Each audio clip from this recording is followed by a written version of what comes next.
Mañana con 35 minutos ya estamos de regreso. Decíamos que la cuenta pública es lo que marcó la jornada, las reacciones a la cuenta pública, la bajada de la cuenta pública evidentemente lo es, y es por eso que hemos invitado a la ministra vocera de Gobierno, Aysén Echeverri, a quien tenemos aquí en el estudio con nosotros, y le damos las gracias por darnos este tiempo. ¿Cómo está, ministra? Muy buenos días. Claudia Álamo, Gerardo Gómez, le saludamos. Muy buenos días, ¿cómo están? Muy buenos días, muchas gracias, ministra, por estar aquí. A ver, ya vamos a ir a los contenidos, pero quiero partir como por las reacciones, ¿ya? Sí. Que lo que se esperaba en el día de ayer era que, y uno sabía que el oficialismo iba a defender y que la oposición iba a criticar, obvio, pero Pasa todas las veces. pasa siempre, de lado y lado. Antes era la derecha Así es. y el Frente Amplio criticaba, o los partidos socialistas, pero el punto acá es que el presidente hace como, no sé si es un mea culpa, pero un reconocimiento del inicio, de la lectura que habían hecho del país. Y la oposición esperaba ese mea culpa. Sin embargo, lo que vimos ayer dice que más que un estadista, Boric le habló a su barra brava. Creo que en esta conversación de que el presidente Boric siempre ha tenido un 30% de apoyo fijo, ¿pudo ser que también le hace un guiño a ese mundo que siempre lo ha apoyado? Sí, leí la crítica hoy día en la mañana y la verdad, siendo súper franca, no por defender corporativamente, no la entendí tanto.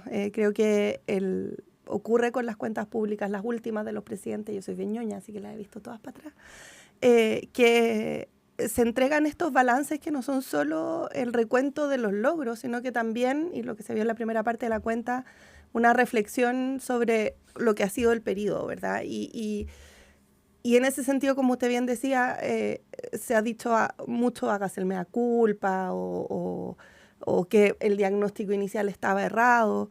Y el presidente, creo que en un acto bien generoso también con la oposición, da cuenta de aquello, no en el sentido de decir estaba todo mal, sino que de dar y explicar cómo, a propósito de los cambios estructurales que hemos vivido como país, del cambio social súper profundo que vivimos, uno se lo olvida, pero del estallido social a los dos procesos constituyentes, estuvimos en un péndulo que iba y venía mucho tiempo. Se logró finalmente aquilatar una visión y un horizonte con medidas que nos han pedido avanzar en esa dirección. Pero Significó una renuncia. Y yo creo que de todos los sectores, y finalmente todo este periodo pendular en el que vivimos significó, yo creo, para todos como sociedad, encontrar un espacio donde poder juntar y identificar esos mínimos comunes a partir de los cuales construir, que no fue tanto en los procesos constituyentes, no fue en los procesos constituyentes de Frentón, pero sí fue en ciertas medidas que han sido el resultado del trabajo conjunto con la derecha también. Y creo que hubo mucho de eso en la cuenta pública. Reforma de pensiones es el mejor ejemplo. Reforma de pensiones fue algo que se hizo en ese contexto, llegando a un acuerdo con la derecha y poniendo de horizonte el bienestar de los chilenos. Y le paso la palabra a mi compañero Gerardo Gómez, pero es cierto, eso es como la parte, probablemente la parte rica de lo que significó la política en los acuerdos en los años 90. Pero esa fue justamente la impugnación que hizo el Frente Amplio respecto de la política, ¿no? De que esa etapa de los acuerdos, del valor de los acuerdos, era una suerte de transacción. Entonces, por eso llama la atención ese punto, porque hay sectores de izquierda que justamente critican, por ejemplo, reforma a las pensiones porque sienten que se cedió demasiado, que se cedió el corazón del proyecto. Hay una frase que usaba el presidente cuando recién lo nombraron, que era, la voy a decir mal, evidentemente, pero era algo así como nos paramos sobre hombros de gigantes, ¿verdad? Porque es cierto que existió una crítica respecto de los grandes acuerdos de la concertación, pero se ha caricaturizado esa crítica como algo, como una crítica no constructiva, ¿verdad? Como una crítica muy dura y muy de desconocer ese valor. Y sin embargo, cuando uno revisa, particularmente el presidente Boric, la aproximación que ha tenido a estos temas, siempre ha sido desde se hizo lo que se podía hacer en ese momento, se avanza de una manera distinta porque estamos en un momento político diferente. Y esa progresión, ¿verdad? Esa evolución es algo que también ha vivido nuestro gobierno. Y aquí también quiero parar ahí un segundo porque se lo plantea como crítica, como está mal que hayan cambiado prioridades o está mal que se haya corregido el rumbo de ciertas cosas, cuando es todo lo contrario.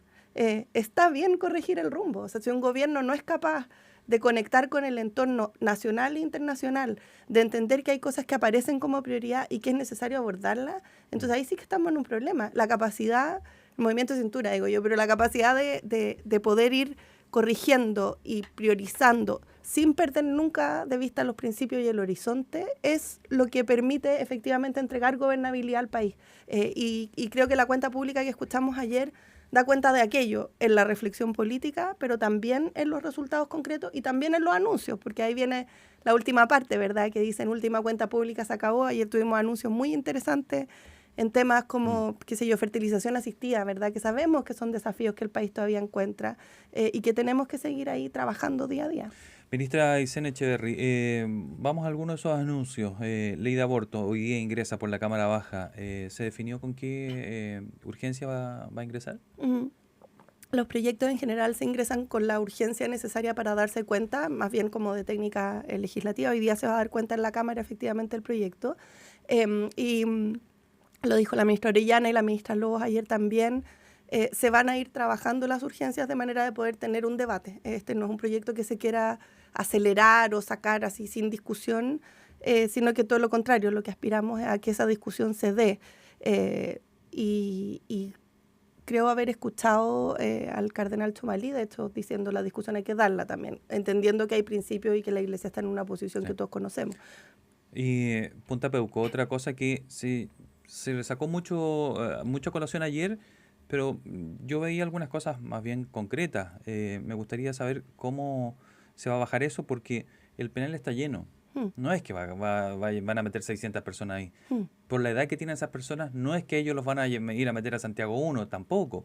Entonces, ¿cuánto tiene de pirotecnia o de simbolismo, si quiere, para que no suene tan fuerte? ¿Y cuánto tiene de realidad este cambio? A ver, lo primero es que este es un proceso que es administrativo. Esto es un decreto que se hace y que califica al penal de cierta forma, que tiene un componente de justicia y de evolución respecto de esta historia que todos conocemos, y también tiene un tema vinculado a la gestión de las cárceles, ¿verdad? Un tema de gestión de la población carcelaria que sabemos es también un desafío, y hay un plan de crear nuevas plazas en las cárceles y de construir nuevas cárceles.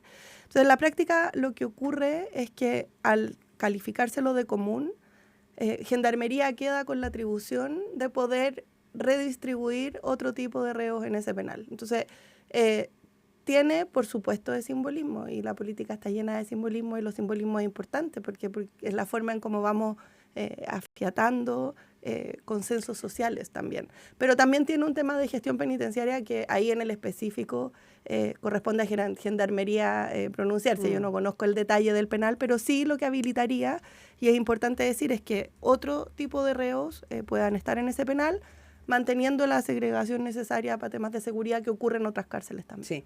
Ahora, es cierto lo del simbolismo. La política se nutre de los simbolismos y también de los climas políticos, pero también es cierto que los simbolismos tienen que tener traducción en la realidad. Entonces, hay dos de los que ha planteado Gerardo que me parece que son simbolismos que yo no sé si realmente tienen correlato en la realidad. El tema aborto fue anunciado por el presidente en su cuenta pública pasada, hace un año, y 4 días antes se vuelve a reponer. Entonces uno dice, bueno, y la propia ministra Orellana ha dicho que sabe que no se va a aprobar en este gobierno. Entonces, ¿cuál es el sentido? El sentido es el debate, ya, es un punto, pero no hay debate suficiente para avanzar en medidas concretas en los próximos 9 meses que le queda al gobierno. Sí, a ver, yo respecto al aborto igual sí quiero hacer una precisión. El momento para presentarlo no está dada por el simbolismo, sino que está dado por el trabajo técnico que requería terminar una discusión del reglamento de la ley de aborto en 3 causales para identificar aquellos elementos de contenido que iban a quedar contenidos en el decreto y avanzar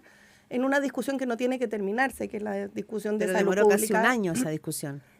Porque el reglamento fue largamente discutido con la Contraloría. Y lo segundo es que los proyectos no mueren con el gobierno. Uno plantea una discusión al Congreso esperando que también continúe en un gobierno siguiente, igual como ocurrió con muchas de las leyes que nosotros hemos aprobado, que son proyectos que presentó el presidente Piñera o que presentó la presidenta Bachelet y que tienen una tramitación en el Congreso que trasciende al gobierno. Y eso es lo que esperamos nosotros con el proyecto de ley de aborto. Si es que no se logra avanzar ahora en construir los acuerdos necesarios para que se apruebe, bueno, que se continúe la discusión en un tema que también habla de la madurez y de cómo sociedad nos proyectamos. Por eso hacemos el punto una y otra vez que no hay temas tabú.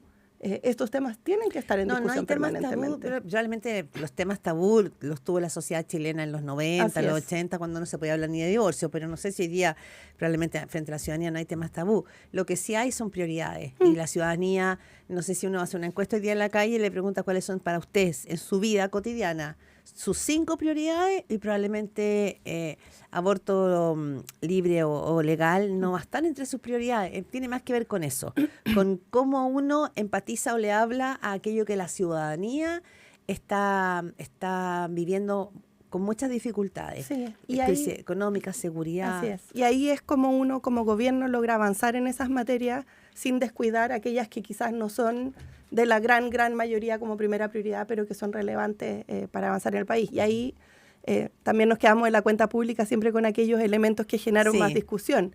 Es normal y es natural, pero la cuenta pública estuvo centrada en cómo se ha avanzado en seguridad, en cuáles han sido los resultados, en cómo la nueva institucionalidad que va a heredar el próximo gobierno permite seguir profundizando en mejorar la crisis que tuvimos en algún minuto. En materia económica, que también han existido... poco anuncio, dijeron los empresarios ahí. Así es. Poco anuncio. Y algunas críticas de algunos candidatos de derecha. Sin embargo, el ejercicio de retomar la senda del crecimiento, el ejercicio de estabilizar la economía, el de frenar la inflación, no es poca cosa. Estamos hablando de una economía que estaba completamente descontrolada a inicios del 2022 y que hoy día no solo logró controlar la inflación, sino que además tiene proyectos en materia de permiso, tiene una cartera de inversión que es la más grande que habíamos tenido, ha logrado bajar el desempleo. O sea, creo que es importante matizar las dos cosas, como cómo se va, insisto, aquilatando los resultados de un gobierno de cara a los últimos 10 meses y cómo se van proyectando temas que tienen que mantenerse en la discusión. Usted escucha a Aysén Echeverry, la ministra vocera de Gobierno, conversando con Primera Pauta. Lo decía usted, quizás uno de los hechos que más provocó comentarios, que llamó la atención, fue los anuncios sobre Israel. ¿Cuándo se pretenden implementar estas restricciones? Se habla de restringir importaciones a Israel de territorios ocupados. Chile, entiendo, no compra nada actualmente, entonces allí terminaría quedando en eso simplemente, en el anuncio, pero no, Chile no compra. Y también revisar los contratos armamentísticos. Leía un columnista especializado en defensa y decía, no se pueden romper esos contratos tampoco, porque son multimillonarios. Entonces, al final, ¿otra vez simbolismo? No. Aquí estamos hablando de materias que son muy relevantes y que es importante comprenderlas a la luz de lo que ha sido la política internacional de nuestro país desde el retorno a la democracia, ¿verdad? Que es una que pone por delante siempre los derechos humanos, la democracia y resalto el multilateralismo como forma de resolver los conflictos, que son principios que hoy día están siendo cuestionados en muchas partes del mundo, pero que son esencial y pieza fundamental de nuestra política exterior. Y en ese contexto, y a la luz de lo que está ocurriendo en Gaza, que todos conocemos y que, por supuesto, nada lo justifica, con muertes civiles, de niños, con destrucción de infraestructura, se toman medidas que precisamente apuntan a sumarse a las iniciativas que también muchos otros países están tomando a propósito de lo que está ocurriendo ahí. Y ahí, las dos que esto menciona, tienen procesos que son diferentes. Uno, que es de defensa propiamente tal, donde lo que se le solicita a la ministra es una estrategia para diversificar nuestros socios comerciales en materia de defensa. Y eso, por supuesto que es una estrategia que no se implementa de la noche a la mañana, sino que tiene que empezar a construirse, tiene que pero vamos ir a tener que paso a paso. Pero hay contratos y se van a tener que mantener. Y eso es la forma en cómo se implementan este tipo de cosas. Y lo segundo, que requiere de una ley que se está tramitando y que efectivamente, como usted dice, tiene un impacto que es más bien pequeño, porque es específicamente aquellos productos que se producen, valga la redundancia, en zona ocupada. Ahora, en lo otro, que no es simbólico, pero en lo que queda, es que esto puede significar un tensionamiento con la comunidad judía, no solamente con Israel. El embajador de Israel decía ayer que lo único que va a quedar perjudicado es Chile, eso luego de los anuncios que hizo el presidente Boric. Entonces, la comunidad judía es poderosa también. Entonces, ¿qué decisión, cómo ha aquilatado el gobierno lo que el país podría llegar a los costos que podría tener esta posición? Sí, a ver, el presidente fue muy claro ayer en decir que esto tiene que ver con las decisiones de un gobierno y no contra el pueblo judío, y creo que eso es muy, muy relevante, porque precisamente cuando hablamos de este tipo de situaciones son los gobiernos los que toman esas decisiones. Y hay que decirlo con todas sus palabras, no son decisiones fáciles y tampoco son decisiones con costo cero. Y eso el presidente y el gobierno lo tienen muy claro. Pero cuando se trata, cuando se trata de situaciones como la que estamos viendo en Gaza, cuando se trata de la muerte de miles de personas, cuando se trata de niños que están sufriendo y muriendo, la comunidad internacional no puede cerrar los ojos y mirar a otro lado, porque no basta con las relaciones comerciales. El mundo y las relaciones entre los países requieren de mucho más. Y hay ciertos principios, y por eso insisto, principios de respeto a los derechos humanos, de la democracia, del multilateralismo, que están en la esencia de cómo Chile se para ante el mundo. Y por lo tanto, uno puede mirar los posibles o eventuales costos específicos para una medida en particular, pero hay que verlo a la luz de cómo se para Chile frente al mundo, que puede tener costos mucho mayores si es que no decimos nada. ¿Qué le pareció al gobierno que ayer el embajador Art Jelly se ausentara de la cuenta pública? Bueno, eso es decisión de cada uno y los embajadores son soberanos de tomar la decisión de si participan o no, si participan en ciertos actos. Yo insisto en lo que dijo el presidente, esto tiene que ver con las decisiones que ha tomado un gobierno, decisiones que tienen un impacto en la vida de las personas y no contra un pueblo que ha sido parte de nuestra historia, que es querido en nuestro país y que tiene una importancia fundamental en la sociedad que somos. Y lo otro, ministra, por el tiempo de vuelo, estamos con la ministra Aysén Echeverri, vocera surrogante del gobierno, ya lleva varios meses, todavía le queda. No, que parte de la crítica que se le ha hecho a la cuenta del presidente Boric es que fue muy como autoalabada, muy vilsipap, decían algunos, como con poco espacio para los errores, demasiado como autocomplaciente. Sí, o sea, por un lado me da culpa y por el otro lado autocomplaciente, no hay por dónde. A ver, no, yo insisto, cada uno hace su propia lectura de la cuenta pública. Pero es que mi tema es si en la evaluación del gobierno, usted como vocera, es que ustedes lo han hecho bien. Sí, sí, la verdad es que sí.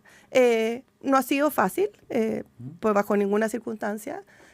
Fue en muchos casos a contrapelo, con un parlamento donde no tenemos mayoría, con elecciones todos los años. Muchos gobiernos no han tenido mayoría. Exacto, con elecciones todos los años que sin duda también afectan en la forma en cómo se va el debate. No lo digo para nivelar con otros, sino que como datos de contexto. Pero donde se han logrado avances que son sustantivos y que se van a ver también proyectados en el tiempo. Y si me da un segundo para comentar a qué me refiero.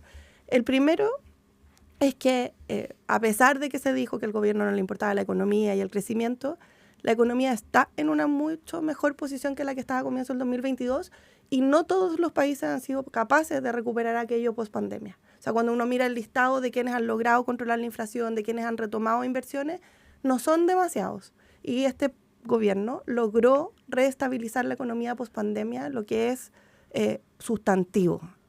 Lo segundo. El bajo respaldo ciudadano, perdón que le interrumpa, pero va con lo mismo. El bajo respaldo ciudadano que tiene, que no cuadraría con eso que usted dice que hiciera una buena gestión, ¿se explicaría que la gente se va a percatar después de esas cosas? Porque por algo hay 1 de cada 3, más o menos, chilenos apoya al gobierno. Y que como ocurre siempre con las políticas públicas de largo plazo, que se valoran cuando empiezan a tener efectos que es más adelante. Pensiones se va a ver en el bolsillo de las personas a partir de septiembre. Y también, y en esto quiero ser súper enfática a propósito de la pregunta que me hacían. El propio presidente dijo, los chilenos quieren más de nosotros. O sea, sí, se ha logrado avanzar mucho. Cuando digo sí lo hemos hecho bien, no me refiero aquí que aquí termina, sino que se sigue avanzando en una senda. Yo vuelvo al punto de donde estábamos el 2022. Veníamos saliendo de una pandemia, la economía estaba descontrolada, los homicidios iban al alza. Y no lo digo como culpando al gobierno anterior, lo digo solo percatándonos de lo que era post-estallido social, post-pandemia. Y esa situación ya no es así. Estamos en un mejor país hoy día que lo que estábamos en el 2022. 7:54 voló el tiempo, me quedé con muchas preguntas, pero bueno, será para una próxima ocasión. Aysén Echeverri, vocera